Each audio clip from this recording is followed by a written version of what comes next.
అతన్ని మామూలు మనిషిగా చేసే సమయంలో అతని స్వచ్ఛమైన మనసు, అతని అమాయకత్వం నన్ను ప్రేమించేలా చేశాయి.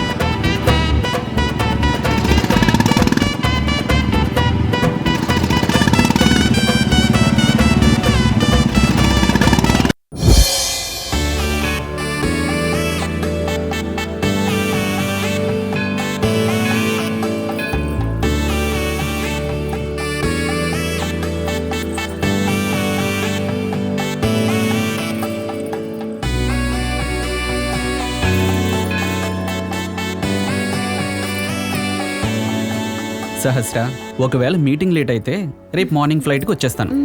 గట్లనే గాని నా గురించి ఆలోచించకుండా మీటింగ్ గురించి ఆలోచించండి. అవునా?